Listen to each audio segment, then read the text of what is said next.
पुरानी दिल्ली के अंधेरे आसमान में चांद हड्डी के एक पतले टुकड़े जैसा था। 14 जून 2025 की आधी रात बीत चुकी थी। मैं आरव गुप्ता, एक युवा पत्रकार जिसमें अक्ल से ज्यादा जानने की इच्छा थी, गली नंबर 17 के मुहाने पर खड़ा था। मेरा बैकपैक भारी लग रहा था, जिसमें एक टॉर्च, एक नया वॉइस रिकॉर्डर और एक पानी की बोतल भरी थी। यह गली बदनाम थी। लोग कहते थे कि यह वह जगह थी जिसे समय भूल गया था, या शायद एक ऐसी जगह जहां जाने से समय भी डरता था। हवा घनी और शांत थी, जिसमें चमेली की हल्की मीठी गंध किसी अप्रिय सड़ी हुई चीज की गंध के साथ मिली हुई थी। संकरी गली अंधेरे की एक सुरंग थी, जिसके दोनों ओर ऊंचे पुराने घर थे जो एक दूसरे से सटे हुए थे, जैसे कोई राज बांट रहे हों। मैंने हिचकिचाते हुए एक कदम आगे बढ़ाया। मेरे बूटों की आवाज घिसी हुई पथरीली जमीन पर जोर से गूंज रही थी। इस भारी सन्नाटे में यही अकेली आवाज थी। घर अंधेरे थे, उनकी खिड़कियां खाली आंखों की तरह कुछ भी नहीं देख रही थी, लेकिन मुझे पता था कि वे खाली नहीं थे। गंदे शीशे और सड़ी हुई लकड़ी के शटर के पीछे मैं महसूस कर सकता था कि आंखें मुझे देख रही थी। मुझे यहाँ एक पर्दे का हल्का सा हिलना, वहां एक पल भर की परछाई दिखी। इस इलाके के लोग खुद भूतों जैसे थे। जिस गली में वे रहते थे, उसी से छिपे हुए थे। वे कहानियां जानते थे, वे चेतावनियां जानते थे। उनका डर एक जीवित चीज था, एक साफ महसूस होने वाली मौजूदगी जो हवा में चिपकी हुई थी और मेरी गर्दन पर ठंडी पसीने की सिहरन पैदा कर रही थी। मेरा मिशन सीधा था, एक फीचर कहानी के लिए गली नंबर 17 की किंवदंतियों के पीछे की सच्चाई का पता लगाना। क्या ये सचमुच भूतियां थी, या सिर्फ पुरानी पत्नियों की कहानियों का एक संग्रह था जो बिल्डरों को डराने के लिए गढ़ा गया था? मैंने अपनी टॉर्च कसकर पकड़ी। उसकी रोशनी मेरे सामने जमीन पर एक घबराया हुआ, कांपता हुआ घेरा बना रही थी। सन्नाटा बेचैन करने वाला था। दिल्ली जैसे शोरगुल वाले शहर में सन्नाटा सबसे ज्यादा अजीब आवाज होती है।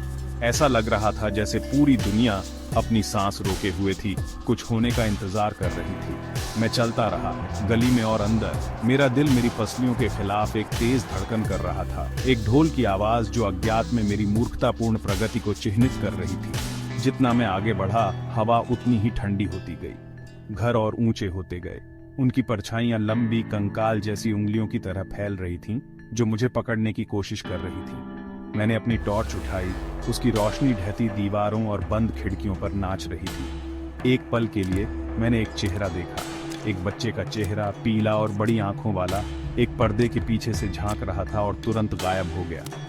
वे अपने ही घरों में कैदी थे, गली की काली बदनामी से बंधे हुए। मैं कांप उठा, ठंड से नहीं, बल्कि एक अजीब सी बेचैनी से कि मैं एक ऐसी जगह में एक अवांछित घुसपैठिया था जो अपने रहस्यों को एक घातक शांत तीव्रता से छिपाती थी। मैं एक कहानी के दिल में जा रहा था, लेकिन मैं एक जाल में भी जा रहा था। गली के बीच में मुझे वह दिख गई, हवेली। वह गली के बिल्कुल आखिर में खड़ी थी, दूसरी घरों से बड़ी और ज्यादा डरावनी। वह एक खंडहर थी, एक जमाने की शानदार हवेली का कंकाल। लेकिन इससे पहले कि मैं और पास जा पाता, एक कर्कश आवाज ने सन्नाटे को चीर दिया। बेटा, कहां जा रहे हो? मैं घूम गया। मेरी टॉर्च की रोशनी एक बुढ़िया पर पड़ी। वह एक छोटे से घर की सीढ़ियों पर बैठी थी। उसका चेहरा झुर्रियों का एक नक्शा था। वह बहुत पुरानी लग रही थी, गली जितनी ही पुरानी। उसकी आंखें धुंधली थी, लेकिन उनमें एक तेज, जरूरी चमक थी। उसने अपनी पतली उंगलियों में प्रार्थना की माला कसकर पकड़ी हुई थी। उसकी हड्डियां सफेद दिख रही थी। मैं सावधानी से उसके पास गया, एक आश्वस्त करने वाली मुस्कान देने की कोशिश की। नमस्ते अम्मा, मैं एक पत्रकार हूं। मैं इस गली के बारे में, उस पुरानी हवेली के बारे में एक कहानी लिखने आया हूं। मैंने अपनी टॉर्च उस अंधेरी इमारत की ओर की। महिला का चेहरा कड़ा हो गया। उसने धीरे धीरे अपना सिर हिलाया, एक गंभीर लयबद्ध गति। वहां मत जाओ, वह फुसफुसाई। उसकी आवाज सूखी पत्तियों की सरसराहट जैसी थी। वह घर भूखा है, वह आत्माओं को खाता है। जो कोई भी उस हवेली में जाता है, वह कभी वापस नहीं आता।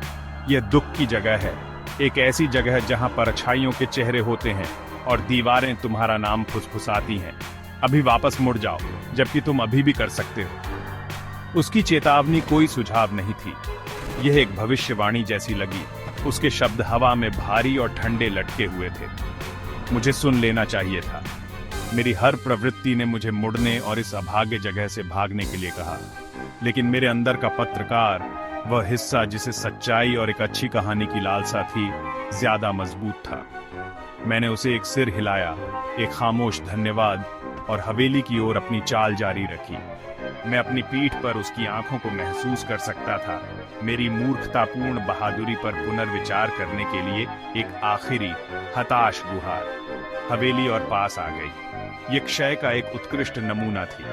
दीवारें गहरे लाल रंग के धब्बों से दागी हुई थीं, जो पुराने खून जैसे दिख रहे थे। छत से मोटी भूरे रंग की जाले लटक रहे थे, जैसे अंतिम संस्कार के कफन हो। बरामदे में एक अकेला झंग लगा पंखा बेजान लटका हुआ था, समय में जमा हुआ। मुख्य दरवाजा विशाल था, गहरे लगभग काले रंग की लकड़ी का बना हुआ था, जिसमें हैंडल के लिए एक बड़ी झंग लगी लोहे की अंगूठी थी। ऐसा लग रहा था जैसे यह एक सदी से नहीं खोला गया था। यह रहस्य का दिल था, उस डर का स्रोत जिसने गली नंबर 17 को गला घोंट दिया था। यही कहानी थी। बुढ़िया की चेतावनी और अपने ही दिल की तेज धड़कन को नजरअंदाज करते हुए मैंने एक कांपता हुआ हाथ बढ़ाया। मुझे जानना था कि अंदर क्या था। मुझे सच्चाई खुद देखनी थी, भले ही सच्चाई ऐसी चीज हो जिसे किसी को नहीं देखना चाहिए। मैंने अपना हाथ ठंडे झंग लगे दरवाजे के हैंडल पर रखा। मुझे खींचने की भी जरूरत नहीं पड़ी। जैसे मेरी मौजूदगी महसूस कर रहा हो, विशाल काला दरवाजा अपने आप चरमराते हुए खुल गया। बासी ठंडी हवा की एक लहर मुझ पर से गुजरी, जिसमें धूल की गंध और कुछ धातु जैसी और मीठी गंध थी। प्रवेश द्वार एक शून्य था, पूरी तरह से काले रंग का एक गड्ढा। गली का सन्नाटा इस हवेली के अंदर के सन्नाटे के मुकाबले कुछ भी नहीं था। यह एक भारी दम घोंटने वाला सन्नाटा था, जो सारी आवाज, सारी रोशनी, सारी उम्मीद को सोख लेता था। मैंने एक गहरी सांस ली, अपना वॉइस रिकॉर्डर चालू किया और दहलीज पर कदम रखा। दरवाजा मेरे पीछे एक अंतिम आवाज के साथ बंद हो गया। मैं अंधेरे में डूब गया। मेरी टॉर्च की रोशनी कमजोर लग रही थी, विशाल अंधेरे स्थान में समा गई थी। मैंने कमरे में रोशनी घुमाई। मैं एक बड़े हॉल में था। सफेद कपड़ों में ढके हुए फर्नीचर भूतों के झुंड जैसे लग रहे थे। रुई के गोले जितने मोटे जाले सब कुछ जोड़ रहे थे। हवा धूल के कणों से घनी थी, जो मेरी टॉर्च की रोशनी में नाच रहे थे। और फिर मैंने उसे सुना, एक फुसफुसाहट। यह हवा जैसी नरम थी, लेकिन साफ थी। आरव, ये मेरा नाम था। मेरा खून ठंडा पड़ गया। मैंने तुरंत अपना वॉइस रिकॉर्डर आवाज की दिशा में किया। मेरा हाथ इतना कांप रहा था कि मैं उसे मुश्किल से सीधा रख पा रहा था। कौन है वहां? मैंने आवाज दी।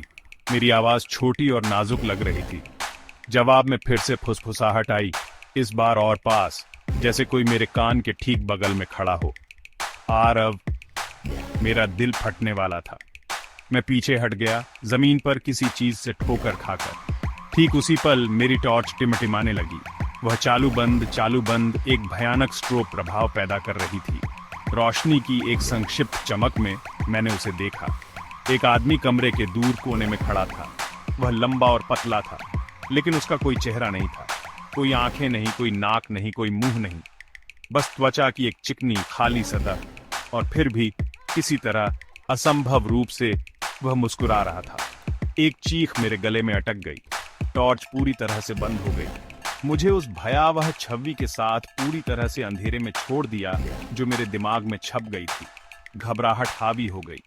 मैं मुड़ा और दरवाजे के लिए भागा। मेरे हाथ ठंडी पत्थर की दीवार पर अंधेरे में थपथपा रहे थे।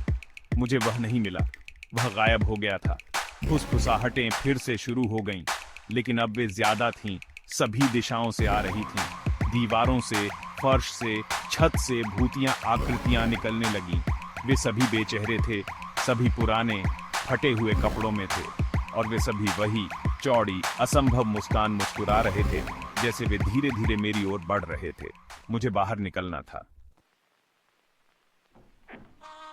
आखिरकार मुझे दरवाजा मिल गया और मैं हांफते हुए गली में बाहर निकल आया। लेकिन कुछ गलत था, बहुत ज्यादा गलत। ये वही गली नंबर 17 नहीं थी जिसमें मैं गुस्सा था।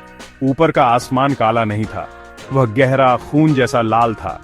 हवा लाल धुंध से घनी थी और दोनों तरफ के पुराने घर मुड़े हुए और विकृत लग रहे थे। उनके कोण सब गलत थे। यह गली का एक बुरा सपना वाला संस्करण था। एक टूटे हुए खून से सने आईने में एक प्रतिबिंब। शांत डरे हुए लोग अब छिपे हुए नहीं थे। वे अपने दरवाजों और खिड़कियों में खड़े होकर मुझे देख रहे थे, लेकिन उनके चेहरे घूम रहे थे, अपनी गर्दन पर धीरे धीरे घूम रहे थे, जैसे अजीब टूटे हुए खिलौने। उनकी मुस्कान चौड़ी और स्थिर थी, ठीक वैसे ही जैसे हवेली के अंदर बेचेहरे आदमी की थी। वे नहीं बोले, वे बस मुझे देखते रहे। उनके घूमते हुए चेहरे एक चक्करदार मतली पैदा करने वाला दृश्य थे। मैंने भागने की कोशिश की, लेकिन मेरे पैर शीशे के जैसे भारी लग रहे थे। मेरे पैरों के नीचे के पथरीले पत्थर नरम और स्पंजी लग रहे थे, जैसे गली ही मांस की बनी हो। फुसफुसाहटें हवेली से मेरा पीछा कर रही थीं, तेज होती जा रही थीं। मेरे नाम के एक ही बहरे कर देने वाले कोरस में मिल रही थीं। आरव, आरव, आरव। यह घरों से, लाल आसमान से, उस जमीन से आ रही थी जिस पर मैं चल रहा था। यह हर जगह थी।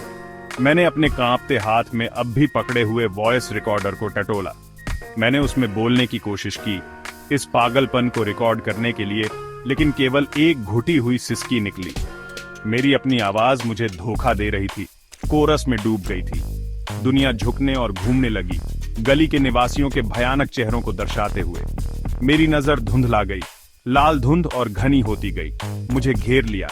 आखिरी चीज जो मुझे याद है वह है रिकॉर्डर पर मेरी अपनी आवाज का फीका पड़ना, जिसकी जगह स्टैटिक का तूफान और मेरे नाम की हल्की अंतहीन फुसफुसाहट ने ले ली थी।